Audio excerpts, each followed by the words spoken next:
Democratic Congressman Adam Smith, Washington State, ranking member, House Armed Services, joins us now from Washington. All right, Congressman Smith, always good to speak to you. A couple of things on Venezuela. First of all, the president did that interview in the Oval Office with reporters from the New York Times saying that U.S. oversight of Venezuela could last for years. His quote to the Times was, "Only time will tell," when they asked him how long the administration will demand direct oversight of Venezuela. Your thoughts on that timetable?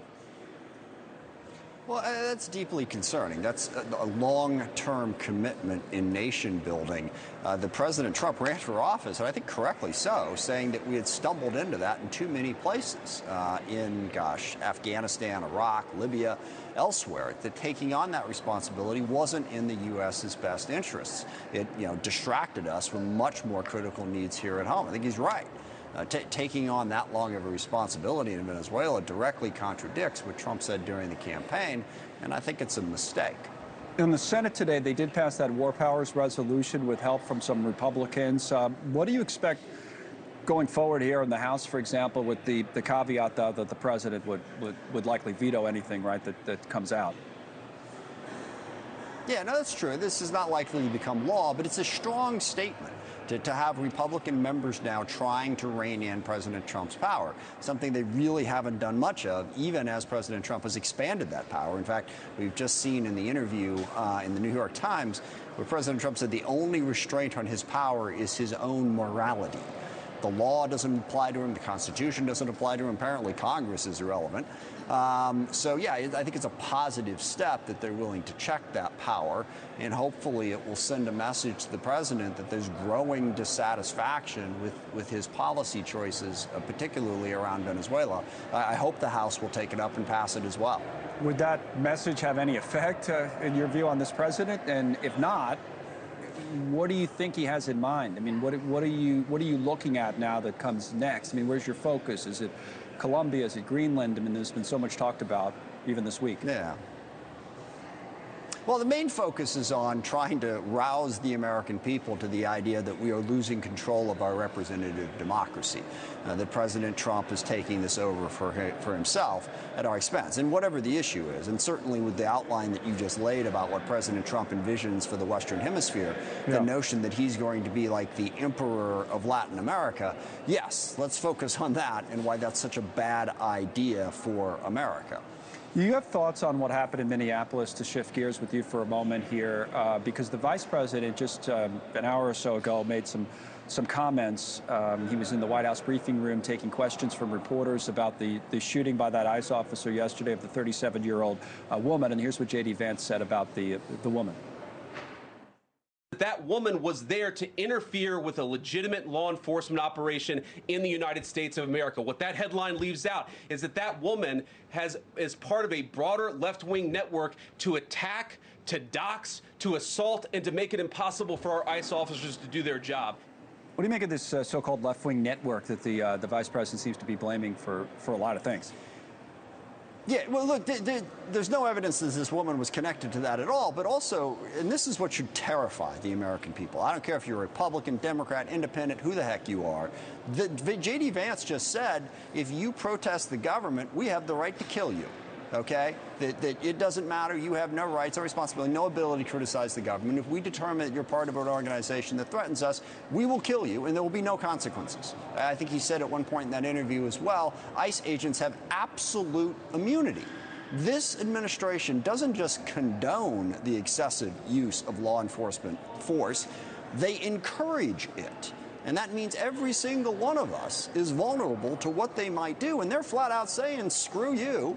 We don't care. There's no accountability. We can kill who we want when we want. I think his argument was that it was, his argument, whether you agree or disagree, was that not that we could kill you whatever we want, but that this was an act of self-defense. And his argument was that no one would argue with that it was clear. No, that's an entirely different argument. It's also a load of crap because there was no self-defense involved here. But what he said, he didn't reference the specific incident at all. He said this woman is part of this larger organization that is trying to disrupt ICE, and therefore that is a justification for killing her. He didn't say that there was an imminent threat to the life of a law enforcement officer. Again, he said she is part of a larger organization that is trying to disrupt what ICE is doing. So therefore, apparently, she's a legitimate target for killing. I think a different part of the conversation, he was talking about what he saw as justified self-defense, because he said, again, he argued that he thought it was clear that she was running over the ICE officer. I know there's been dispute about that, but he said it was clear. Yeah, we were just, and speaking of which, Congressman, we were just going over it in some detail earlier with an attorney to get back to your earlier point about immunity. And this attorney who said in his personal view this was not a justified shooting, but in federal court, this officer, like many others, will be likely able to use effectively that immunity defense. What would you say? Yeah, no, it's a major problem with the law enforcement. This goes back to George Floyd and the controversy around that. And look, I support law enforcement. I think they need to do their job. I think in many cases we have undermined their ability to do that. My own state passed a ridiculous law that would not allow law enforcement to pursue people or detain people. That can go too far. But if you go the other way, and you say, okay, the state has given you a gun and the right to use it for certain purposes, and then go ahead. We're not going to hold you accountable. We're not going to place any limitations on that. It's a problem. And the law does give law enforcement, in some cases, I think, too much power. They shouldn't be able to do things like this without any accountability.